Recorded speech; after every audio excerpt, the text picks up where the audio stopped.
This is part two to a series to another video that I just made.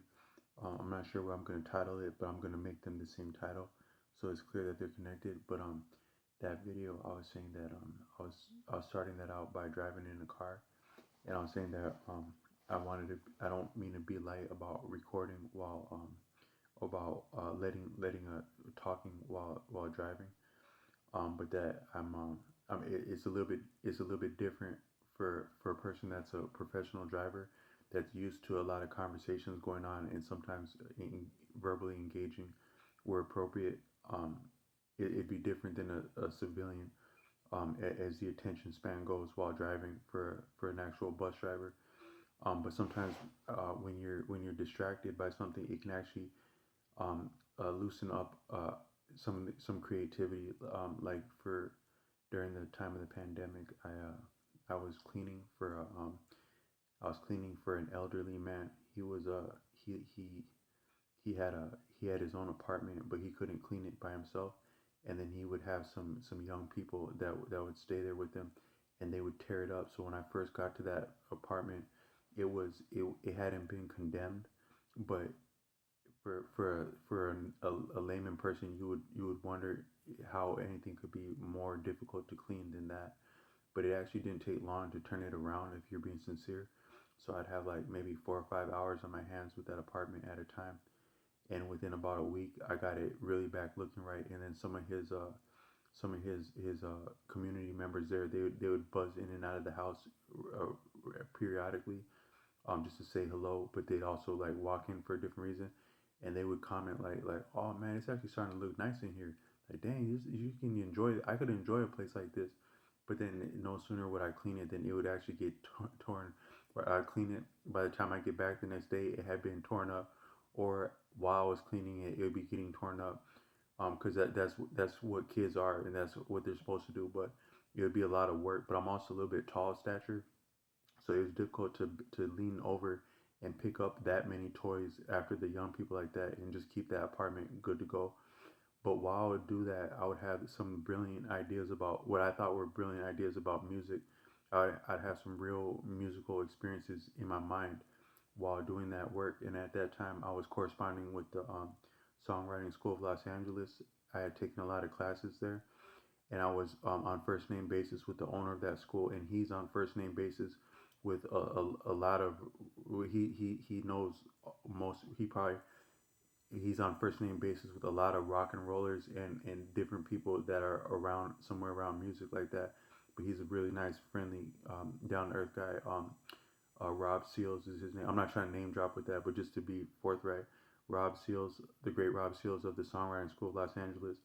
I'd be taking different classes there and then sometimes accessing discounts and have to communicate with him. And I referenced to him how I would have some of these musical ideas while cleaning like that. And he said that checks out because likely just being distracted but also engaged by cleaning, it could free up some of the creative bandwidth of inspiration, similar to like walking. Like sometimes you have great ideas while walking, you can also have ideas while cleaning sometimes. So that was like during the pandemic that was going on. Some of the thick of the pandemic, where you didn't even know if you really should be walking outside anywhere. But uh, um, Dang, I a little bit diverged with that. But I was thinking that when I did that video, the previous video to this one, is that I might have ideas that would dislodge by driving, and I still needed to drive back from that point. And sometimes I get like when I was prolific on this channel with uploading content, I'd be getting the ideas specifically when I was driving back from different things. Like I was being a school bus driver in the spring of this year, the late winter spring of this year, and I would be having a lot of these ideas like in the middle of the day, like when I would have my break, they would exactly occur to me. But I had an idea like that tonight, and I just want to touch on that briefly. I actually went way off on. I went on to like a different topic with the school bus stuff. But what I wanted to say is that I was so you have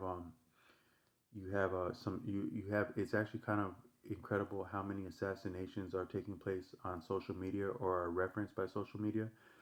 I think that it's almost like a process at this point where it's like you have some form of incentive and or function of a lot of random assassinations, but also publicizing, spectacularizing, and you could almost even say demoralizing or talking about the rough parts about it is part of the actual process of assassinating people. So sometimes say like there's this, I think there's a monument in Washington or near on the East Coast, and for long it's called the grave of the unknown soldier or something like that. There's a memorial that represents um, soldiers that have died without insignia, without rank, without recognition, but doing some of the meanest and the realest sacrificing of the profession of arms. So you have soldiers like that historically that have probably the real weight, the real battles, the real heroes are probably unknown like that. They're out. We worship different great names, but I would imagine pound for pound, hands down, the great. I don't mean to be egregious with this. I don't, but from my estimation personally, I think that the greatest of men and women and children and people, we have not known them because they either didn't make it to be known, or there'd be a impetus not to publicize what they really were about, who they were.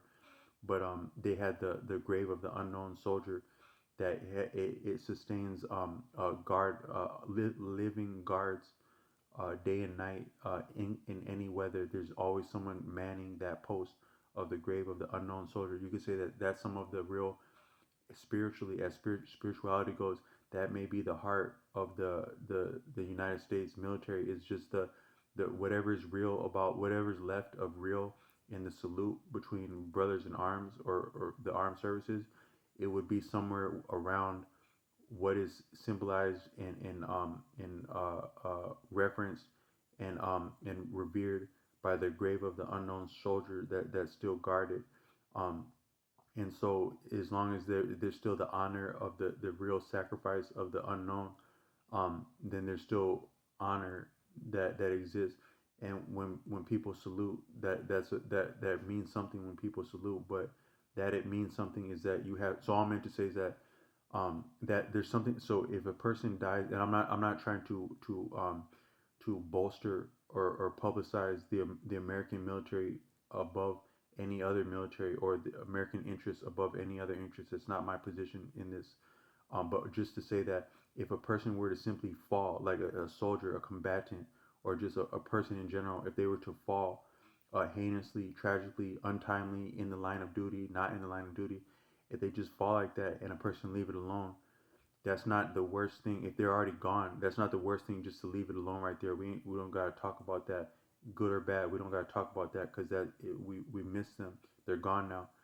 But part of the media cycle now is that, like, when people are victimized, publicly assassinated, there's also an impetus to talk about the ins and outs of how bad it means that we lost them, and how it kind of like there's a profit incentive, but also it's part of the actual the functioning of assailing the image of a piece of a person, but also that person is part of a people. So if you assail the image of a person, you're actually doing violence to the entire people that they come from, because any other people of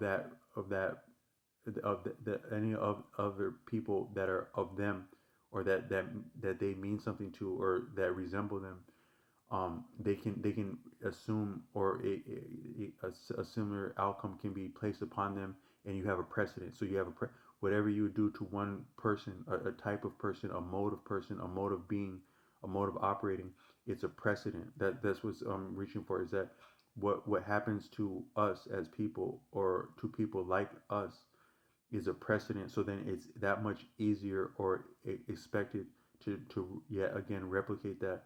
So I think that some of the media coverage of untimely death that's prolific now, it's actually part of sustaining it, because there is profit to be made.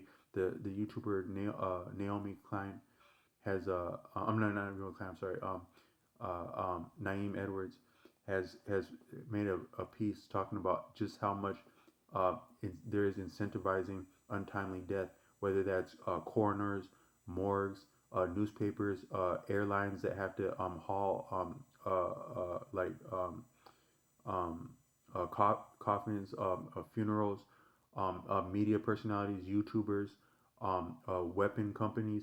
There's so much profit to be had with this untimely stuff. And then I think uh, um, the Dr. Wesley Muhammad has said that a human being has you have like different life forces and processes. Like I made a recent video saying that like when you have like a impetus to expand upwards and to contract down, that combination, like that dynamism is what happens when you breathe. When it gets out of line, that's and it's called udana, like that combination, like that, according to Arthur Avalon. But when it gets out of line, you exactly experience the hiccups like that. It's actually would be more profound than just to appreciate where the hiccups come from. Is how the hiccups are settled. That'd be interesting. But according to Arthur Avalon, is that you have some of these different processes, like they can be parallel, divergent, competing, complementing. I'm improvising this, but you have different processes of living in your body that combine to make you viable. But some of them they're distinguishable, and like one would be like blinking. So you're not normally aware of your blinking, but also your blinking is it's very it can be, you can become conscious of your blinking, but it doesn't necessarily serve you to be conscious of your blinking. You can become conscious of your breathing, but it doesn't necessarily serve you to be conscious of your breathing. So it's a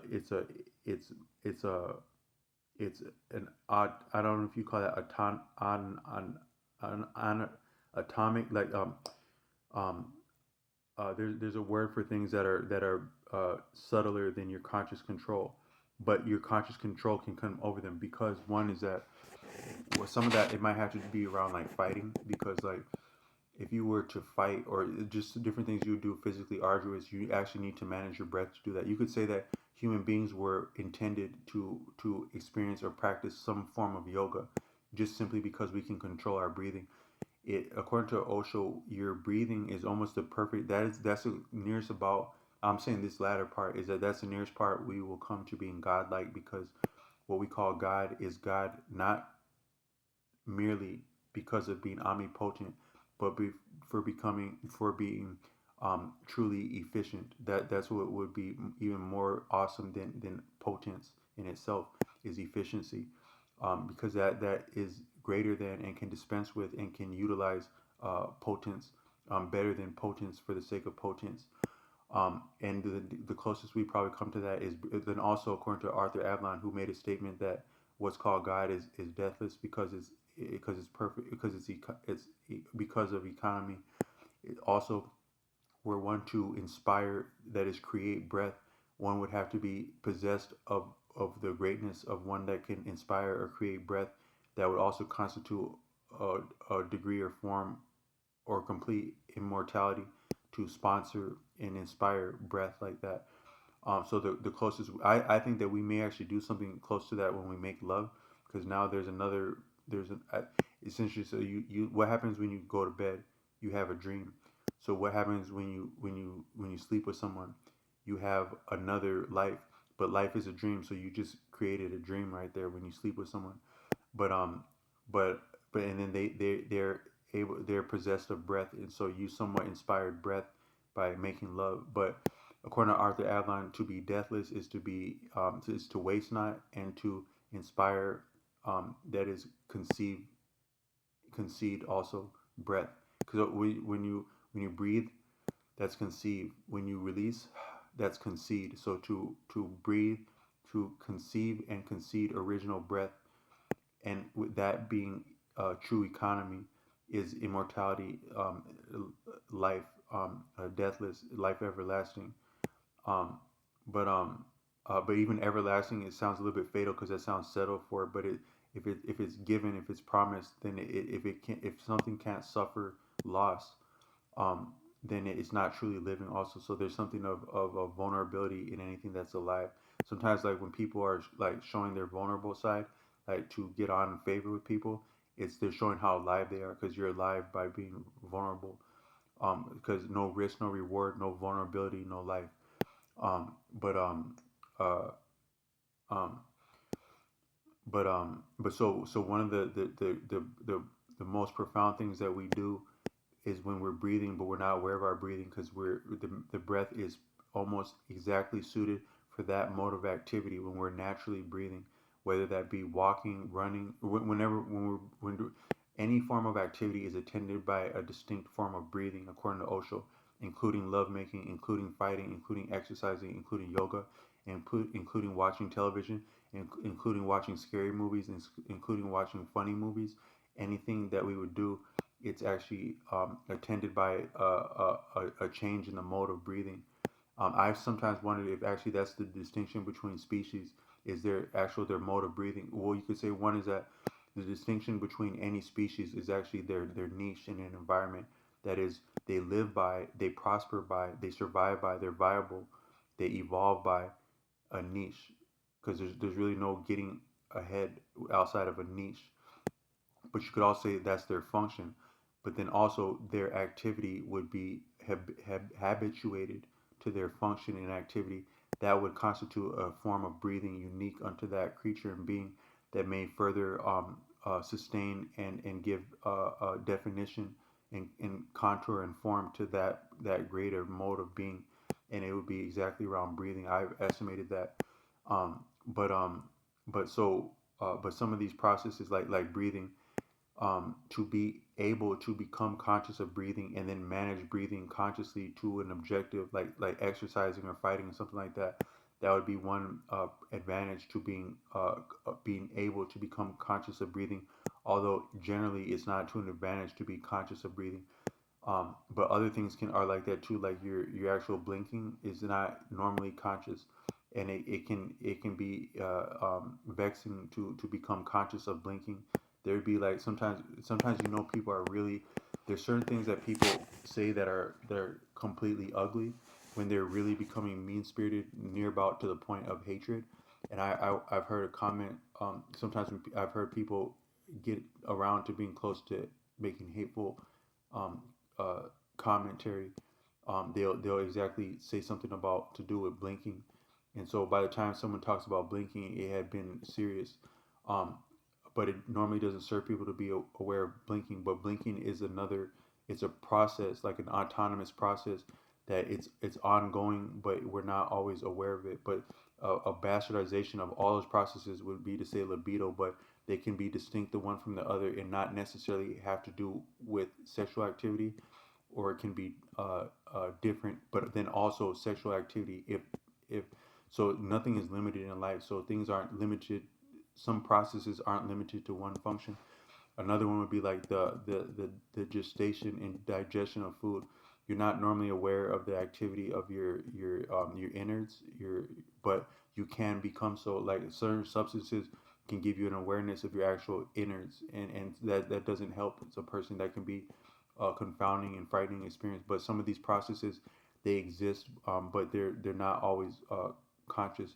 But I a little bit diverge with that. But what I was saying is that um, this thing about fixating upon, over enunciating, over explaining, over examining, over relishing a person's untimely demise is part of stringing is part of defeating the image of that person, and the and a lot of things function as a precedent. So there's a precedent for these untimely assassinations that are, I don't know if they, I I think that they've been exacerbated by social media and they're more prevalent with social media, but there's the position also that these things have occurred long, but they're just now publicized. But the deeper thing that I wanted to reference, that actually wasn't the message. So what I was saying is that if a person were to die untimely, but that just stay right there, like kind of like the unknown soldier, they still actually retain a degree of honor and mystery, which is part of their virulence even hereafter. Because is not everyone gets to be respected for being mysterious. I had a family member that was called Mysterious. He was a brilliant outdoorsman. My cousin, he would uh he would go out into the outdoors alone. He would come back with a lot of trophy game. So like uh, um, huge like musky fish, northern pike, really big fish, the type of fish that people wish that they could land when they would go fishing. And then also like there's some of the best eating of fish in the north would be crappie and or walleye, but the walleye are more difficult to capture. I was talking to a Jewish rabbi, and he was saying that fish are actually more profound than people appreciate. Both their flesh to eat, the flesh of fish is different than regular meat, but also fish are one of the only creatures that don't blink. They don't have eyelids, and he was saying that that's a deeper thing spiritually because they're you would think that people that fish got it good because they're just swimming the whole time like that and they don't have the rigors that we have upon the land, but actually it can be more daunting and terrifying as a fish, according to that rabbi, and that's why they're always looking. You could say that they don't entirely sleep. Now, whether some you could extrapolate that when you're conscious, awake, that's a form of dreaming. Sleeping is a way of dreaming, and conscious life is also a way of dreaming. A lot of life is like a dream. When people say, "Damn, shit just got real," when you say shit got real, you're also saying shit got deadly. But when shit gets deadly enough that is near about dead, that might actually be more like waking up. That's the scary thing. That's what actual death might be, is actually to wake up. Because when you wake up, you're not unconscious enough to keep dreaming, to stay breathing. All the things that we do that are less than entirely conscious, but also keep us viable. Um, that might be more of what life is dreaming like that, and life is but a dream.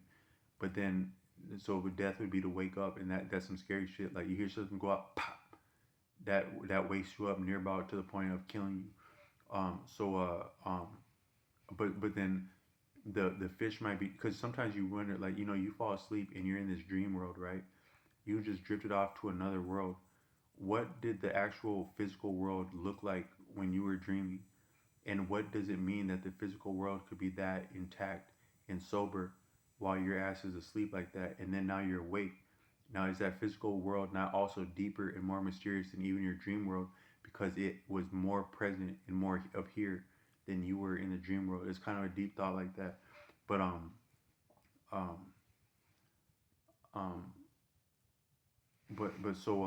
the thing about assassinating, like about relishing in the ins and outs of people's untimely demise. I was what I wanted to reach for is that sometimes I can tell, like, when people talk about things that are very violent, like say weaponry, like say firearms, and when a firearm was employed. um Sometimes I can tell people that like play like a lot of video games and stuff like that because they have a certain relish and a fetish about firearms and violence. Like I've heard people, like, if you say you take someone and they get on the subject of, like, say, the JFK assassination or just something like that, something atrocious like that, but you get a person that plays a lot of video games like that makes art out of that type of thing. They'll have just a little bit of a deeper fetish, and they're really intoxicated by the way that a projectile could move through the air at that speed and from that angle, and what a person would have to do and what a person's background would have to be to do something like that. A lot of people with the video game background as adults, will you can appreciate that distinction in the kind of the relishing of that type of thing. But on a deeper level, I think that most people there's something impressive about, like, when like say, like, things like firearms and stuff like that.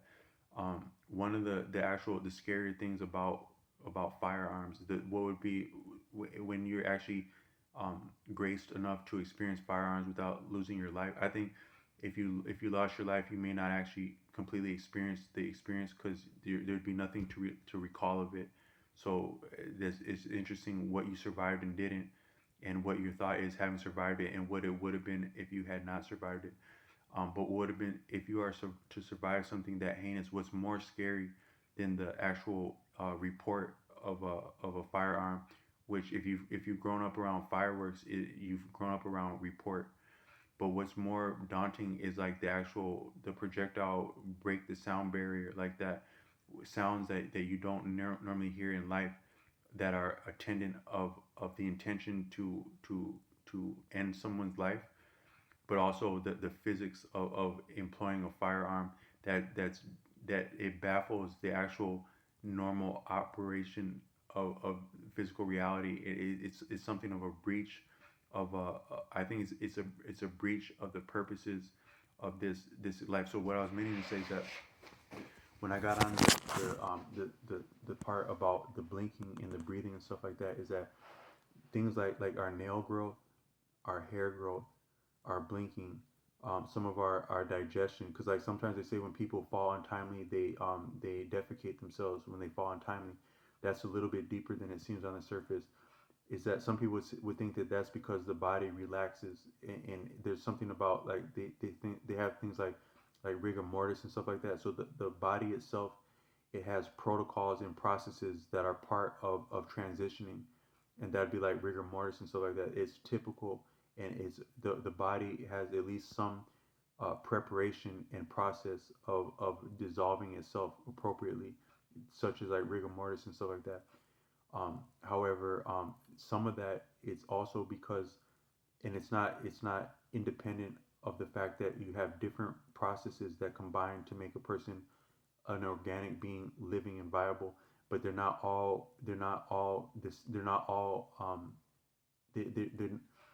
they are they can they collaborate and they combine to make life viable, but they're not dependent on one or the other, such as like hair growth, nail growth, blinking, some aspects of breathing, maybe breaking wind, defecating, digestion, to name a few of the ones that I can think of from some of the Ayurvedic science and or art that I think Arthur Avalon references when he talks about India of old.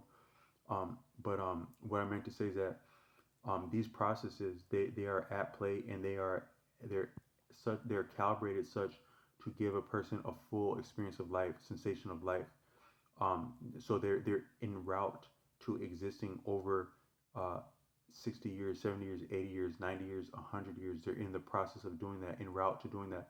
That's a lot of energy if you think about it. Because if you were to look at all of the food that you consume in a month, you throw away a lot of stuff. If you actually saw how much you went through of consumption in a month, you, one individual consumer, human being, it's quite a bit, but also it's quite a bit of living. So just to so sometimes we think that so nothing's free in this life, not even life. You actually have to pay for life. That is, you have to breathe. You expend ever so little effort to breathe, but it's still a degree of effort to breathe, and you're compensated that with vitality. So you're the effort that you exert in either drawing in uh, air and or expelling air, but also you're also benefiting the environment by expelling the air. That that vitality that you get with that breath is your compensation for your ever such slight degree of effort in breathing. Um, but you're normally not conscious of it because it'd probably be daunting to be conscious of it. But that's actually how much energy you spend over a life. So if you think about how much living you do, how much effort you do, standing you do, thinking you do, talking, reflecting, loving, fearing, fighting, planning, preparing, um, learning, stuff like that. It's a lot of energy over an entire lifetime. But I once there was a spiritual person that is a neighbor of my family for many decades, and one time I was taking a ride home with him from a religious service as when I was a very young man. At night, I would have these experiences riding home with him at night, in kind of like a very economical hoopty of a truck, and he would have me like carry his. He was part of the choir, but he was also like an elder and a leader in the church, and he would have me walk his trumpet to his car because he was about to give me a ride home. Me living less than a block from him, and when he would make a lot of like he would say really deep things without like trying to. He couldn't help but say deep things because he was truly spiritual, and would say that this faith is a walk, faith walk, not run. It's a faith walk, and that's how life is too. It's a walk, and but it's a lot of walking, a lot of energy over a lifetime. And these processes, they're subtle and they're easy, but they're also formidable and enduring, such as to endure 80, 90. So that whole time you're 90 years old, 95, 99, you've been breathing and having a pulse that long, endlessly. And if you would have ceased, for a moment, you would have no longer been in yoga. You would have no longer been in this existence, in this form, had you ceased that. So that's a lot of energy. If that were to be interrupted, like an assassination, like we see day in and day out on social media, that is uh, incomprehensible amount of energy that's felt that's um, that's spilled that's wasted, for lack of a better word. That's so that's kind of egregious. But there's a degree of dark fetish, sex appeal that comes with that, and I think that's tapped for monetary gain in the modern reality. But it is quite a lot of processes that are interrupted, and so that releases quite a lot of energy. And in something that's sophisticated and cutthroat and near about vampire like is our matrix apparatus attention competition venue that we have, such as the World Wide Web, where attention is the real current currency. You could say that attention has always been currency because you can't exchange currency without placing attention upon it. So attention is really the currency. Some people would say attention is the currency for females, but and respect for men. But still, I think attention is the currency for all people. And there's no exchanging or appreciation of currency without attention. But such as that, people don't make bones about where they get their currency from. That is their attention from. So there's an impetus to fully divulge the ins and outs of these different assassinations we see. And I don't mean to place judgment because everyone has their niche. That's also a niche in like media and stuff like that. And there is a need for learning, and there are things that can be learned from these things. So I'm not by any means calling people out, but what I'm saying is that there is a deeper motion to set a precedent, to that turns another eye, or that looks away from injustice sometimes, like in the no snitch policy, specifically like over the like some of the demographics that suffer the worst forms of injustice, including random and sometimes needless assassination, are the same demographics that are encouraged not to snitch. That's an exact abusive dynamic where you have violence or different forms of injustice, and there's a culture, a bully culture, to look the other way as the prosecution of that goes. Now, the state sanctioned authorities are egregious many times and useless and put people in worse of trouble. So I'm not saying that things will get better by start snitching. I'm not saying that. But what I am saying is that what's more significant than even snitching or not snitching than anything is just the precedent. Is that we see this happen. This is what we're used to seeing happen. So this is what continues to happen. Such as also the untimely assassinations, and part of it would be not to let a person have any form of honor or mystery. So I had that cousin that was he was an outdoorsman, and he was a kind of he was a deep person because he spent a lot of times outdoors, and he would do like tours on the boundary waters, the water in between the United States and Canada, in the far north of reaches of Minnesota. And he was renowned around there, and but he would be called mysterious, but he was respected like that. But other people can like I've lived life. I've been probably about as alone as he's been, and I've probably been in as much as danger as he's been. Him being in danger in the outdoors, me being in danger in the urban areas. But I don't think I would be getting that mysterious look that he would get like that. But also, I think when people are assassinated and stuff, rather than let them have any degree of mystery or even honor, the impetus is to actually rather divulge, and really flesh out how untimely it was, how unfortunate it was, and that's part of the process of really undoing their stature publicly, to make it all right to undo other people's stature and livelihood in living as organic beings. But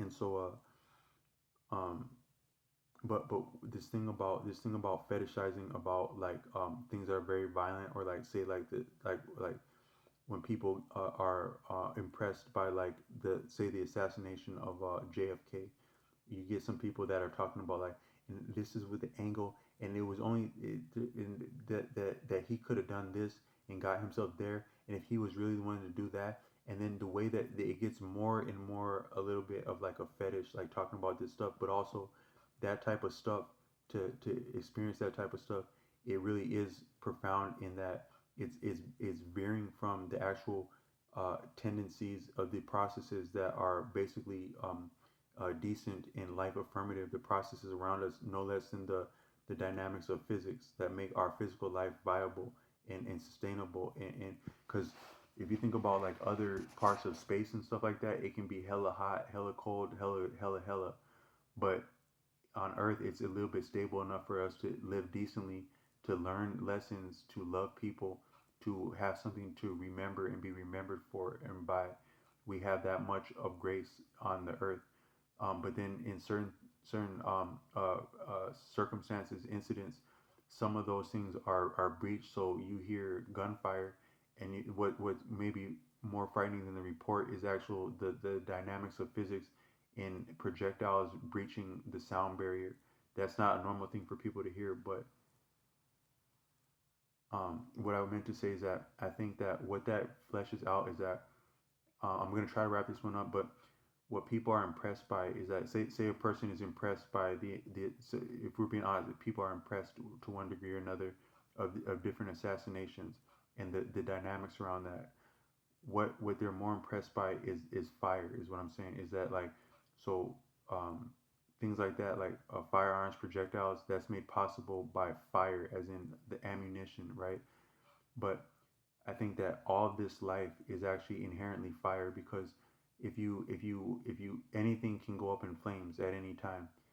That it can go up in flames, it had also been constituted as flames when it was stable, according to Arthur Avalon. The flames in wood had been present in the wood before the wood was ignited. So a lot of this life is exactly fire, but then also the things that we think are beautiful, that like ooh, ah, ooh, it's something that either was made by fire, that it's either fire. Fire will have that effect. Fire is very captivating, but also things that have been wrought by fire are very captivating. So I think that what the only the most seductive thing to anyone, the most compelling thing, the most interesting thing to anyone is themselves. But what is anyone at essence is fire. So we are simply engrossed and infatuated with fire, no different than our prehistoric what so-called prehistoric ancestors would have ostensibly been in fairy tale and myth and miseducation and whatnot, dancing around fires. I'm not saying people didn't dance around fires, but the way it's handed to us might be different. What's so compelling about the fire is that you are actually the fire. And so you can't get past yourself, therefore you can't get past fire.